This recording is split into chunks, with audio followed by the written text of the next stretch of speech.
The Lord Jesus Christ. எனக்கு அன்பார்ந்த தேவஜனமே, என்கரேஜ் பை ஹோலி ஸ்பிரிட் இந்த சீரீஸ்க்கு நான் உங்களை வரவேற்கிறேன். ஆவியானவருக்கு நான் மிகவும் மனதார நன்றி சொல்கிறேன். என்னோடு கூட யோவான் 16வது அதிகாரம் 13வது வசனம்.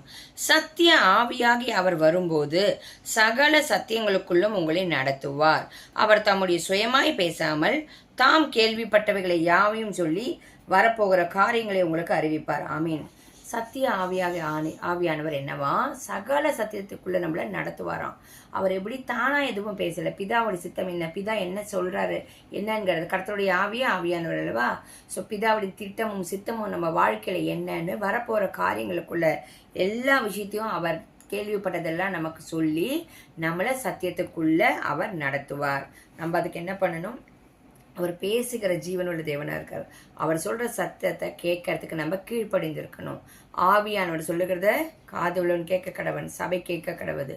அப்ப ஆவியானவர் சொல்றச்சே நம்ம அவரோடு கூட அந்த அலைன்மெண்ட்ல இருக்கிறச்சே, அது கேட்கறதோடு மாத்திரம் இல்லை, கீழ்ப்படிஞ்சு நடக்கிறச்சே அதற்கான ஆசீர்வாதத்தை நம்ம பெற்றுக்கொள்வோம். வாங்க நம்ம ஜெபிக்கலாம். எங்கள் அன்பின் பரலோக தகப்பனே, உம்மை துதிக்கிறோம்ப்பா. பரிசுத்த ஆவியானவரே, நீர் ஒவ்வொருத்தருக்குள்ள வரும்போது, ஒவ்வொருத்தருக்குள்ள நீ தங்கி இருக்கும்போது சகல சத்தியங்களுக்குள்ளும் ஒவ்வொருத்தரும் நீ நடத்துவதற்காக நன்றி ராஜா. உம்முடைய நாமமே சத்தியத்தின் ஆவியானவரே. ஆவியானவரே, சத்தியத்தின்படி நடக்க, சத்தியத்தின்படி வாழ, சத்தியத்தை அறியுங்கள், சத்தியம் உங்களை விடுதலையாக்கும் என்ற வேத வசனம் சொல்லியிருக்கிறது. ஆண்டவராக இயேசு கிறிஸ்துவை வழியும் சத்தியம் ஜீவனா இருக்கிறார் என்ற சத்தியத்தை ஒவ்வொருத்தருக்கும் போதித்து வழி நடத்தி சத்தியத்துக்குள்ளாக நடத்தும்படியாகவும் வரும் காரியங்களை குறித்து நீர் ஆலோசனை சொல்லி, ஆண்டவரே எந்த வழியில நடக்கணும் என்று நீர் போதித்து அந்த நடத்துகிற வழியை ஒவ்வொருத்தரும் கேட்டு கீழ்ப்படிய உதவி செய்யும். இயேசுவின் நாமத்துல ஜெபிக்கிறோம் பிதாவே, ஆமீன் ஆமீன். சத்தியத்தின் ஆவியானவர் உங்களை சகல சத்தியங்களுக்குள்ள நடத்துவார்கள். God bless you.